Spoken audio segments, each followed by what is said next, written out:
What's happening, y'all? We back with the off-season edition of Caught Up. It's your boy Don Sazon with my brother from another. What's good, my boy? Peace, no supplement out here, my man. It's been some weeks. It's been some weeks. I mean, it's good, man. NFL never stopped. You know, the news is always rolling, and it's been it's always I wouldn't say a crazy off-season, but this one in particular, it just seems like an arms race in one particular division. And that is a fact. That division is the AFC West. Yeah. The thing about it is I feel like they trying to compete and be the NFC West, but just with star power. And I don't see a lot of defense being played. I'm going to take the over on every single game because these moves that's being made, it's crazy. Yeah, I agree, but we have to, state the facts. We know now the AFC West is the toughest division in football. We know that for a fact. And it's wild, like you said, it's not too many defense. I'm not going to say there's not going to be defense played, but when you look at the star power, like you said, wow. It's the best talk about tuning in. Huh? It's the best division on paper. Yeah, absolutely. But you can't compare them now to the NFC West when you're missing people like a Russell Wilson. Seattle is still discovering themselves. But we're not going to get to the NFC West right now. We're going to stay strictly to the AFC West. But AFC West right now is the most dominant division, absolutely on paper. But you have to acknowledge that. That is a star-studded division. That's a fact, man. This is what it is, man. I honestly feel like what's really going to come down to, and what always comes down to that people don't really take into consideration is coaching. So you can have all these players, you can make all these splash moves, but if your coach doesn't have the juice or the actual experience, it's going to be tough. For instance, Brandon Staley, the head coach of the Chargers, he blew 2 or 3 games this season. Absolutely. So that's a big difference between winning and losing, because you could be getting it done on the field, but if the man on the sideline or up top isn't doing what he needs to do or isn't making the right decisions, you can lose a game or a couple of games. So we could start with the Chargers, man. What you think about their little offseason just now? All right, so first things first, they re-signed, Williams, which is good, of course. He got a nice piece of change, too. Shout out to him. Yeah. But one of the biggest signings was that J.C. Jackson move. That boy is a ball hawk with 17 picks in the last 2 seasons. Monster. That was huh? He's a monster. Yeah, that was a nice pickup. I don't know, Bill, but Bill ain't paying nobody. So shout out to J.C. Jackson out with the Chargers. They also traded for the Mac Man for Chicago for a Lunchable. So I don't understand that, but we see what Chicago's doing. They really trying to just free up all the cap space. That was huge. For what? That's what I don't understand. Huh? Free up cap space for what? Honestly, I don't know. Like I said, we'll get to the NFC North when we get to them on another segment, but we're going to stay on the West right now with the AFC. They signed Joseph Day from the Rams, so fresh off that ring. Austin Johnson. So that D-line is built. Really built. With Bosa, Matt, Carlington. Sebastian Joseph is a good D-lineman, bro. Yeah, so that is a very tough front. So, yeah, the secondary with Jackson added to that, with that defensive front, that's going to be maybe one of the toughest fronts in that division, personally. Yeah, but the thing about that front is they don't stay healthy, bro. That's true. I mean, not the front in particular, but the defense. Derwin James be in and out.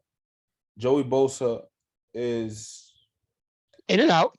He's in and out, but he was this season, he wasn't out that much. But it's just until I see it come together, I don't really trust it. Yeah, he was still early, you know what I'm saying? No one even made it to camp yet. But when you look at, like you said, on paper, earlier what you said, so it's you're taking off that pressure from Bosa. And what Mac had to do in Chicago, practically dolo, you're taking the pressure off of him as well. With those 2 big boys, them big hog mollies in the middle, you know what I'm saying? So it's that taking a lot of pressure off a lot of players. Day as well. So there's going to be a lot of pressure on these quarterbacks in the AFC division. Then we going. If you haven't noticed, what I'm doing is I'm ranking this from like my perspective at this point, from the last in the division all the way to who's gonna win. Okay. We going with I think this is the biggest splash is the Denver Broncos. Mm-hmm. The Denver Broncos got your man Russ Cookin Wilson. Got him up out of there.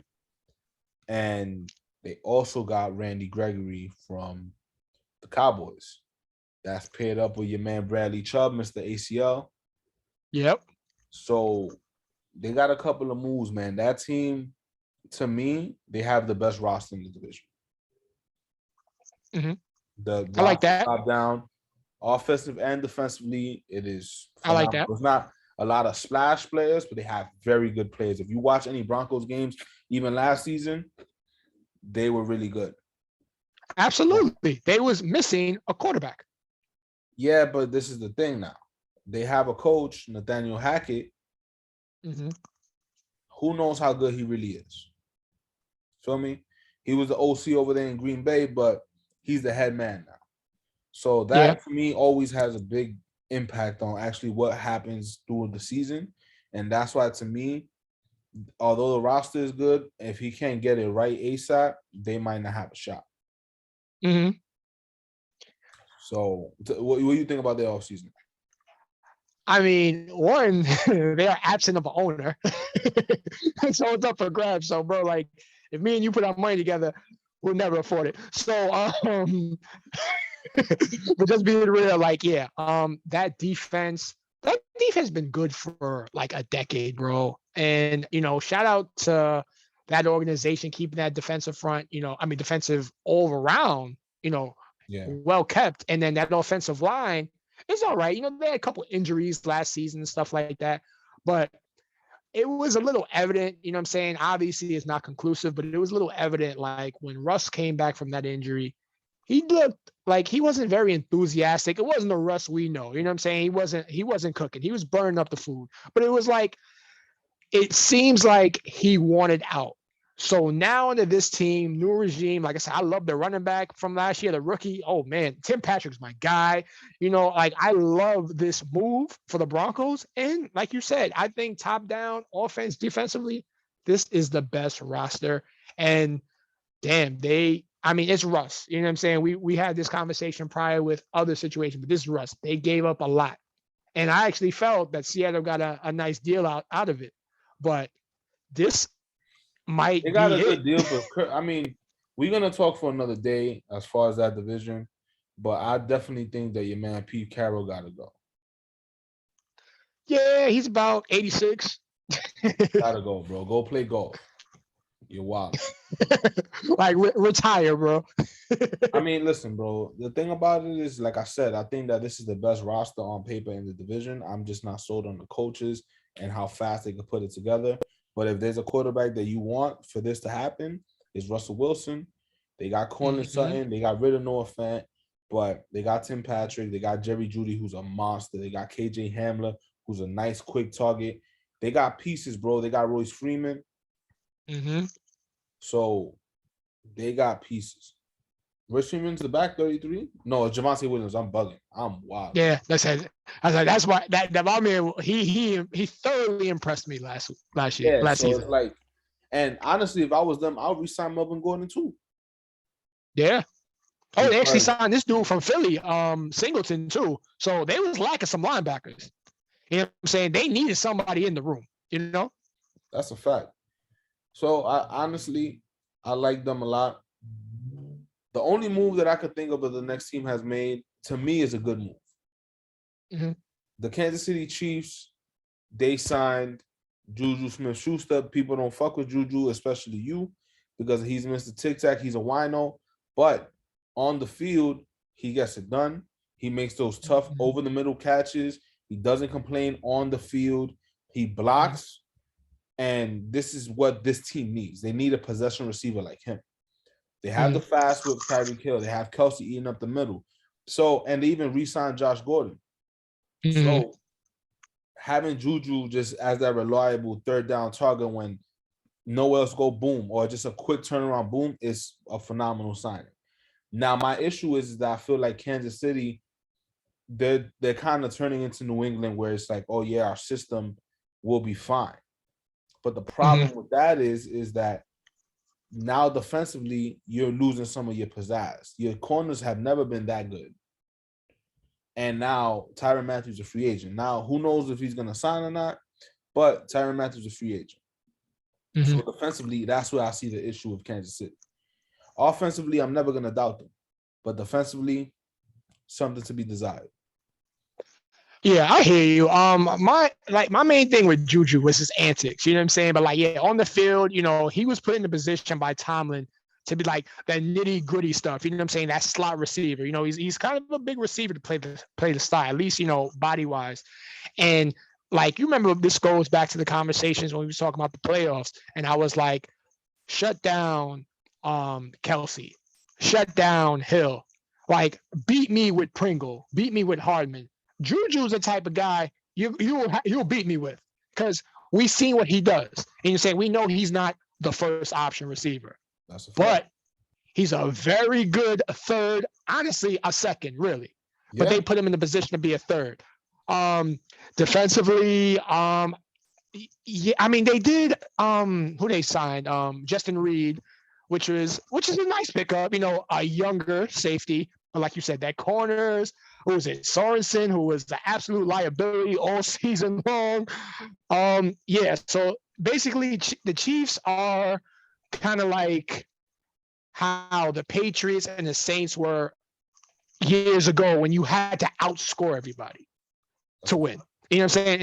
As simple as that statement is, that's literally their game plan. They're not going to shut you down defensively because they just have a few players here and there. But that's the thing, is like, I don't know if Reed can bring a little something different. Playmaking wise, maybe. But like you said, them corners, that's a problem. The linebackers ain't that great, but they did sign some more linemen. They franchised Orlando Brown, which is obviously what they should do. But other than that, their moves are very limited. That's why I have them second. Honestly, I think that the team that's going to win this division is the Las Vegas Raiders. Not only because of the moves that they've made player-wise, but they got Josh McDaniels. Feel me? And the Patriot way? Not so much the Patriot way, because what I think that he's going to do is he's going to take some of that, but he's going to throw his own pizzazz. And since he had that head coaching experience before, then that's exactly... That was with the Broncos, right? With Tebow. Yeah. So that's what he's going to take, and he's going to flip.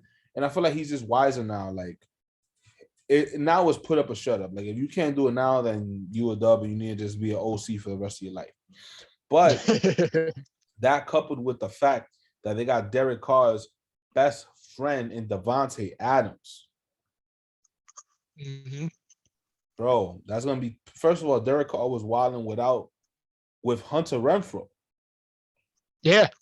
So now he has Darren Waller, Hunter Renfrow, and Devontae Adams.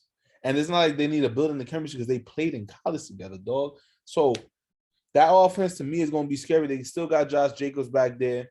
And the second tight end is good too. I forgot how to pronounce his name.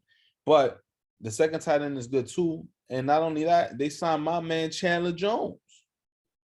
Mm-hmm. You feel me? So I feel like the kind of the aura of this team is going to make them automatically tough because they are the Raiders. And they can make up for the lack of star power on their defensive backfield by scheme and just pure outplaying people. And I feel like that's what Josh McDaniels is going to bring, getting that effort out of them, and that's why I think they're going to win the division.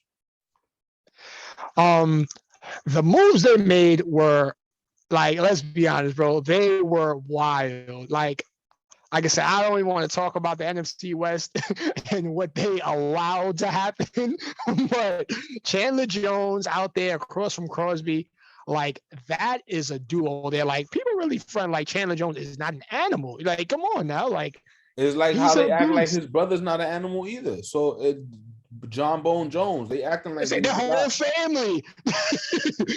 Arthur Jones too. You know what I mean? But he's retired. But yeah, like it's crazy that the moves they made, Devontae Adams, and that was really dope. Like, you know, like, and honestly, you know, after that Green Bay situation, it was kind of evident that Adams was gone because, you know, that's a whole cap situation. But I don't want to get too much into that. But yo, bro, we know Jacobs, he's a dog. You know what I'm saying? But he gets hurt. Drake, he got hurt. They signed Brennan Bolden. So it's like they even got the depth. They have the contingency plans for when these guys unfortunately go down. I don't like to say that about players, but it's kind of the history of what his situation is. So they have the multiple backs. Now the main thing, they just got to work on that offensive line. But other than that, they're looking pretty tough, you know? And like you said, schematically, from the defensive front purposes, can make up for the secondaries. The secondary is always over pursuing.